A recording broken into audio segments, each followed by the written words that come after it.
बिहार में मिली करारी हार को लेकर के आरजेडी नेताओं की बैठक हुई, जिसमें तेजस्वी यादव को सभी की सहमति से विधानसभा में नेता विपक्ष बनाने के लिए नॉमिनेट कर दिया गया। इस बैठक में आगे की रणनीति पर चर्चा हुई। बैठक के बाद आरजेडी नेता जयप्रकाश ने कहा कि लोकतंत्र के खिलाफ हुई साजिश के चलते हमें इस बार हार का मुंह देखना पड़ा। जो बातचीत हुई, आपने क्या सुझाव दिया, कहां चूक रह गई?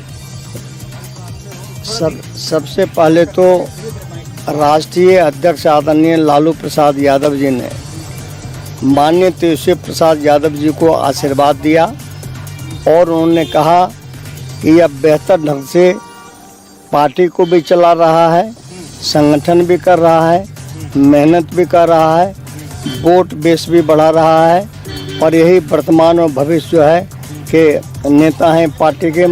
स्वयं माननीय राबड़ी देवी जी भी उपस्थित थे और प्रस्ताव पारित करके सब सम्मत माननीय तेजस्वी प्रसाद यादव जी को नेता सदन के हैं रहेंगे प्रस्ताव पारित किया। प्रस्ताव हुआ, लेकिन हम कह रहे महागठबंधन में चूक कहाँ हुई, इसको लेकर मंथन हुआ, फ्रेंडली फाइट की नौबत आ गई, देरी हो गई। कोई चूक नहीं हुआ, ये लोकतंत्र संविधान की हत्या है, बहुत बड़ा साजिश है।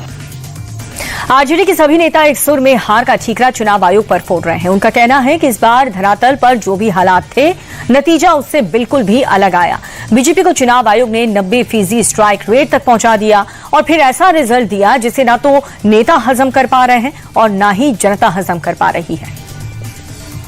बावत भी जनादेश जिस रूप में आया, इसे न बिहार की आवाम हजम कर रही है, न नेता हजम कर रहे हैं, कोई नहीं हजम कर रहा है। आज क्या लेकिन नेता प्रतिपक्ष तेजस्वी जी ने जो बातें स्पष्ट तौर पर कही, उसके बाद सब उन्होंने कहा कि भाई लोकतांत्रिक प्रक्रिया के तहत और किन्हीं लोगों को अगर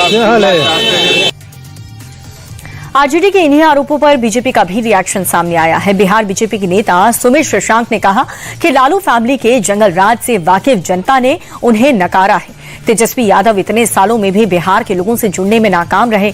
सुमित शशांक ने तेजस्वी को सलाह भी दी कि वो नेगेटिव राजनीति को छोड़ करके जनता की भलाई के लिए काम करें। देखिए, बिहार की जनता ने उनको नकारा है। विगत 20 वर्षों में उनके पिता के नेतृत्व में वो अपने आप को बिहार के लोगों के लिए ढाल नहीं पाए। बिहार के लोगों की समझ नहीं है उनको।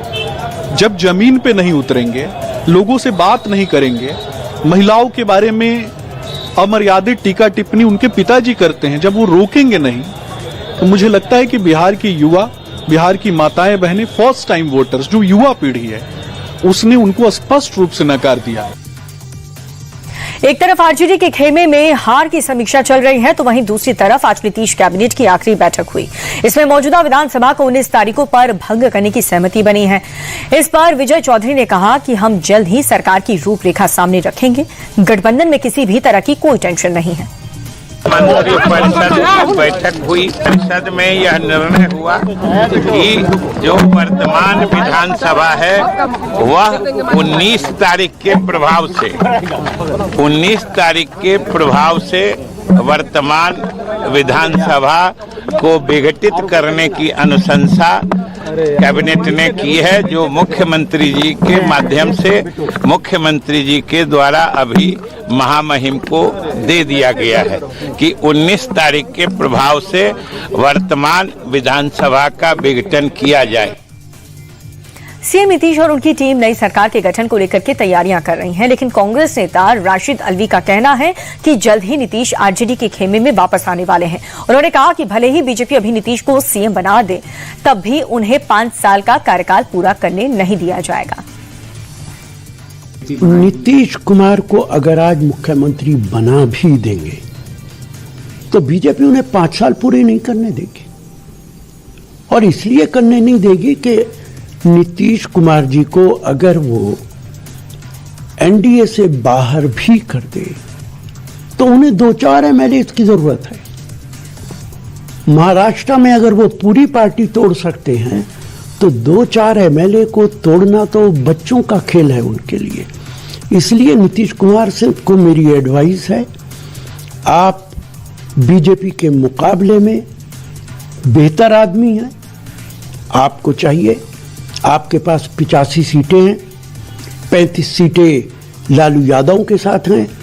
आप दोनों मिलकर 120 सीटें हो जाती हैं और मुझे यकीन है अगर आप मुख्यमंत्री बने और लालू आपको सपोर्ट कर दें तो अवैसी भी आपको सपोर्ट कर देंगे और आप आराम के साथ 5 साल तक 125 सीटों से सरकार चला सकते हैं। ज्यादा बेहतर होगा कि आप बीजेपी का साथ छोड़ दें, लालू के साथ आएं और मुख्यमंत्री बने और 5 साल तक सरकार चलाएं।